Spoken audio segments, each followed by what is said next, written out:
Everyone, this is basically a D&D kind of video here. Even broke out the old D&D TV t-shirt there, Benjer at the top peeking at you there. You can watch that free on YouTube and Roku if you got it. So this is The Finest Edge of Twilight by R.A. Salvatore, and this is the latest in his Forgotten Realms books. Here's a whole stack of them sitting right here. This is far from all of them. So this book, I don't know if he's utterly brilliant in the way he constructs this, or it just kind of happened the way it happens, because there are three plot threads here, but there's hardly an actual, plot. So the three are, number one, there is a Dwarven commander, a Dwarven king, rather, and he wants to open up a portal in his kingdom that leads to this place called Icewind Dale, this very snowy, mountainous, out in the very, very rural area. And the Denzians of that place do not want this portal. Not because they fear him, but his kingdom has been under rule of evil before, and this could just lead to someone taking it over, and then they get taken over. And also, we don't need the influence. They want to be out where they are and be by themselves and rough it and tough it out. And so they don't want this. And him, he's a good guy, but there's a little tyrannical king thing going on in his head where he really wants to do this anyway. The other is a character that turned up. I'm pretty sure her first appearance is actually right up in here somewhere in one of these books. This was a reset because the game itself jumped its timeline ahead 100 years.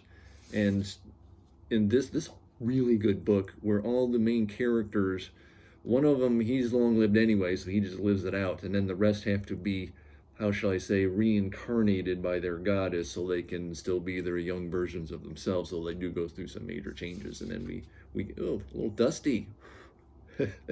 They've been sitting on the shelf a little while.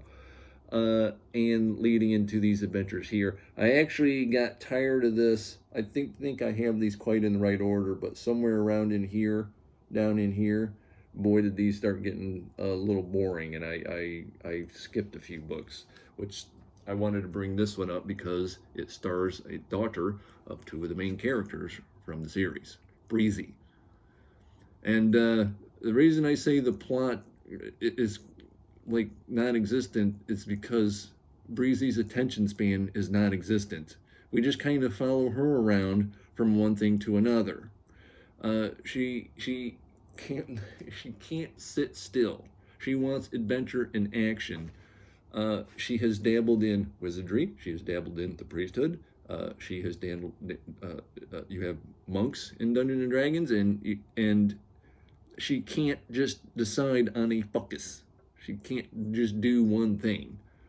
And they keep telling her this: if you stay here, you're not going to be happy here because you're going to do something else. And she herself admits later on, it's like somebody set out this dinner table and people go for their favorite things, but she goes around and wants to sample from everything. Like the third edition of the Dungeons and Dragons game, certainly you could play. You could just stay one class. You're just wizard throughout. But then you could also multi-class and become a wizard and fighter and a wizard and a thief or something. But if you went with all the different character classes and just did one level of each, you're not going to keep up with, say, your gaming group who have specialized more, because you're just not going to have enough punch. And I don't know, they're in their 5th edition of the game now. I don't know if the 5th edition lets you really do that. There's a lot of options in that game. And so maybe she won't fall far behind. They referred to her, she was up for a test in her monk monastery to be the Master of Dragons. She had to go into physical combat with someone who already held that title. And here we get her level, because she is a superior master, and she fails. And so she just remains a superior master. But then, so that would make her like a 7th level character. And so add in a level of wizard and priest, and she's perhaps a 9th level character. One of the things this is not a lit RPG book, but it's a couple of steps away from it. It flirts with it because it doesn't talk about game terms per se, but a lot of the gaming stuff in Dungeons and Dragons comes up in a book like this. And I don't need my magic in any fantasy book that I'm going to read to be mysterious, but sometimes in these books it's a little too practical. It's a little too right there. It's just it's another tool. It's a little. It just doesn't thrill me that much when it's too on hand. But it does work. I don't know that I'm curious enough that when there's future books with Breezy, it might be this thing where I'm going to sit back and tell myself, well, I've got nothing else to read, might as well read that latest one. So this doesn't punch me in the gut, but it's not a bad read at all. I basically liked it, but if you're not a D&D person, I don't think you're going to get much out of it.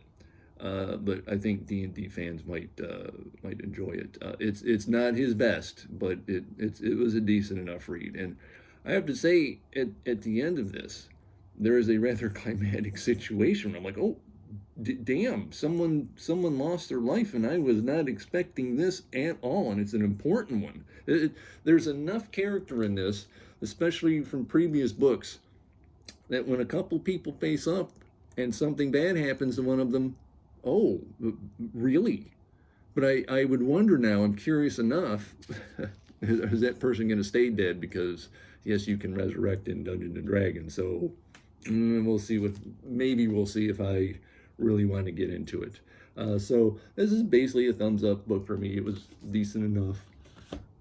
I placed it back here on accident. So next week, I have had some very good luck with Naomi Novik. I really like Sholomance, and I read a short story collection of hers. This is Uprooted, and reading this.